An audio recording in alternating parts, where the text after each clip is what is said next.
So about a year ago, I made a video talking about how to fix the sport mode button on your automatic transmission for your 2014 Mustang. Now, the video that I made was a temporary band-aid in order to fix the issue just for a little bit of time. And unfortunately, as time went on and on and on, the situation got worse and worse and worse.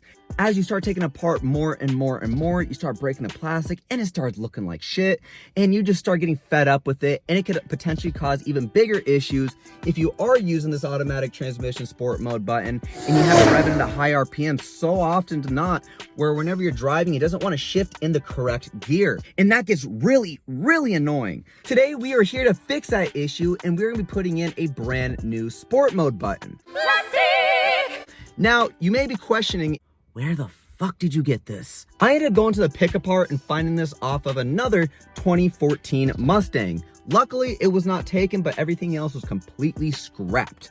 If you want to see that video, I'll also put it down in the description down below. We went to the junkyard, picked off a few things off another Mustang or two, and we went ahead and was able to get this sport mode button, which I was very happy to do. You'll notice that you cannot buy this online individually.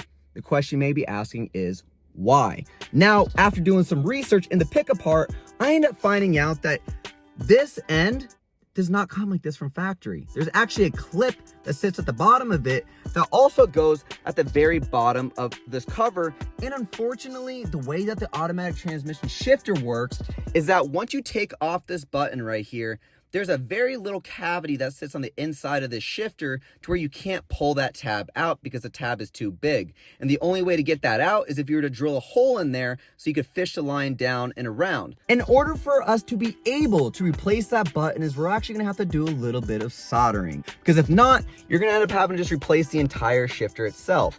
And that is about $150 to $200 replacement that I did not want to do. So you're gonna need a few tools in order for this to be a successful install, and the first thing you're gonna need is scissors, because in order to be able to get that piece off, you're gonna have to go ahead and cut the wire off. But in order to get that plastic trim off, you are gonna need a flathead screwdriver.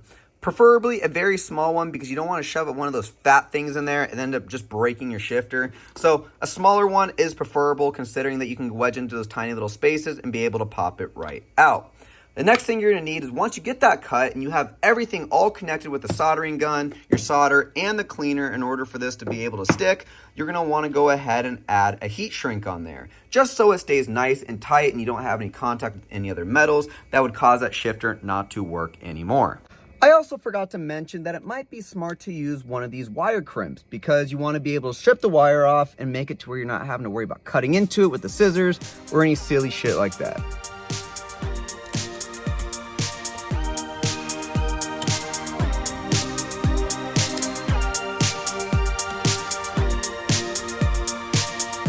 So after pulling this out, you will see there's a black, red, and a white wire. Very important to know the configuration, because you want to make sure you do the right setup when it comes to adding this back on your car, which shouldn't be very hard considering this is already color coded. This is already color coded, so all we're going to do is match the red with the red, black with the black, and the white with the white.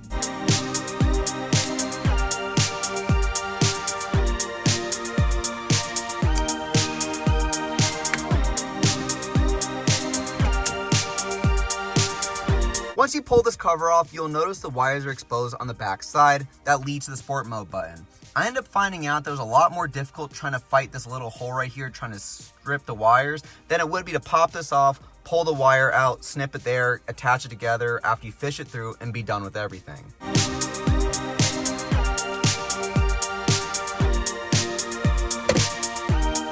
When you do pull these wires off, there's two things I find very important. The first one being is that you don't want to strip it at the very end where you have nothing to attach it to. The more surface area you have, the better, so you can go ahead and solder it and adjust how you need.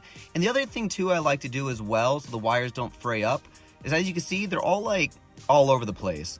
So once you go ahead and smoothen it out and then you start twisting it, it keeps all the wires together. So as you can see, as I twisted a few times, it's not doing anything but staying in the position that I would like it to.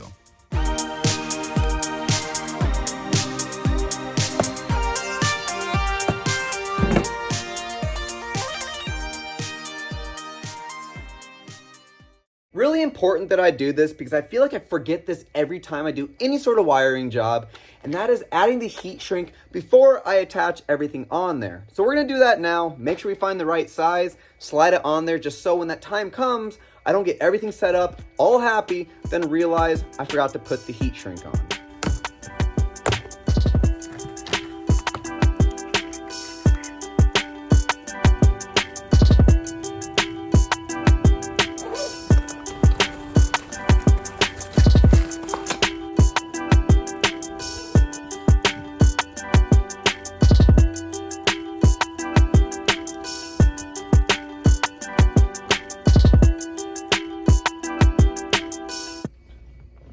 Dude, are you fucking kidding me? And I know it didn't grow legs and walk away. Where the fuck did it go? I guess it did grow legs because it went all the way to the other end of the driveway.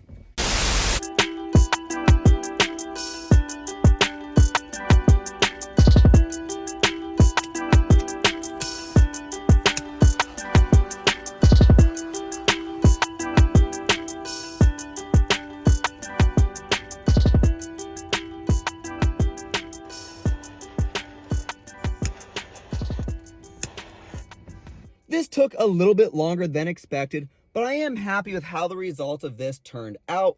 The way it looks great in my opinion, but the only way to tell if it works is by testing it. So we're gonna go ahead, put this in sport mode, and we're gonna shift through the gears 1 through 3, because I believe it only goes up to 3 when it's in park. So 2, 3, 2, 1, 1, 2, 3. So that's good news. Everything is hooked up right. Everything looks good. Now I got to go ahead, tuck these wires back in, push this button back into place, put the cover on, and everything should be good to go.